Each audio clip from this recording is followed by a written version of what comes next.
जय माँ Samalei friends, welcome back to the rustic kitchen with Mansi. केंता अछन आपण माने? आशा करूचे आपण माने समस्ते भल रे थिबे। वीडियोटा लास्ट तक देखुन। जदि भल लागला लाइक शेयर आउ कमेंट करबा के नहीं भूलबे। आउ जदि एबे तक सब्सक्राइब नहीं करी सब्सक्राइब कर देबे। आज आमे बेकरी स्टाइल नन खटाई घरे बनामा। ई नन खटाईटा आपण माने साधा भी खाई पारबे किंबा चा संगे भी खाइले बहुत बढ़िया लागसी।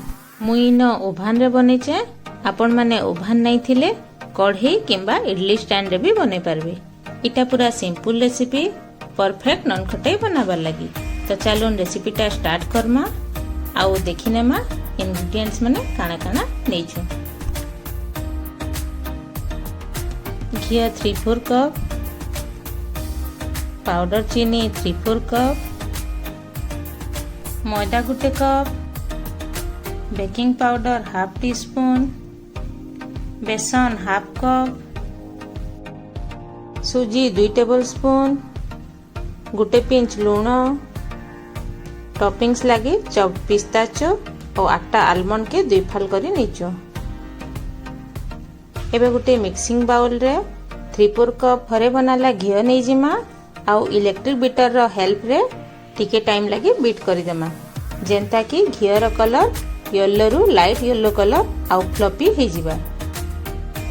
देखुन एबे तार कलर चेंज हे गला न। एबे सेथिरे जेन चीनी गुंडो करी रखितिला सेटा के ऐड करी देमा। मुई न आगरु पाउडर चीनी के छानी नेचे, आपण माने चीनी छानी करी ही पकावे, नाही हेले चीनी भल रे मिक्स नाही हुई। एबे फेर थरे बीट करी देमा आउ स्पैटुला रो हेल्प रे साइड माने स्क्रैप करी देमा।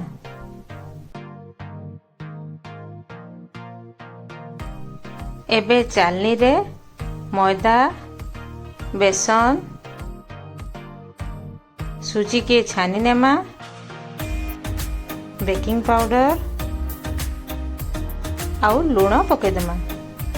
सेटा के स्पैटुला रो हेल्प रे मिक्स कर देमा। घियो चीनी मिक्स कला परे मुई इलाची पाउडर टा पकाबाटा भूली जाइथिली। इनो टेस्ट बढ़ाबा लगी इलाची पाउडर टा ऐड कर देमा। एबे इटा के हल्का हाथे धीरे धीरे करी चटकी देमा। बेसी फोर्स रे नहीं चटकीबे, नहेले नन खटाईटा टान हे जिबा। देखुन रेडी ही गला हमर नन खटाईटा सॉफ्ट डो। एबे सेटा छोट छोट गुला कर देमा। इनो बेकिंग ट्रे के बटर पेपर रे लाइन करी नेचे मैं जेन गुला बनेतिला सेटा एबे नन खटाई रा शेप दे देमा और बेकिंग ट्रे रे गुटे गुटे करी रखी देमा।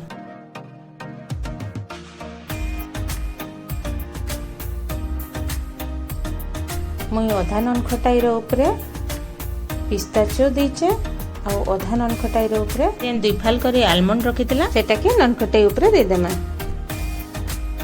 मुई ओवन के आगरु 180 डिग्री सेल्सियस रे 10 मिनिट लगी प्रीहीट करि नेथिली। एबे प्रीहीटेड ओवन रे ट्रे के मिडिल रैक रे रखी देमा आउ सेटा के 180 डिग्री सेल्सियस रे 20 रु 25 मिनिट लगी बेक हेबार लगी छाड़ी देमा।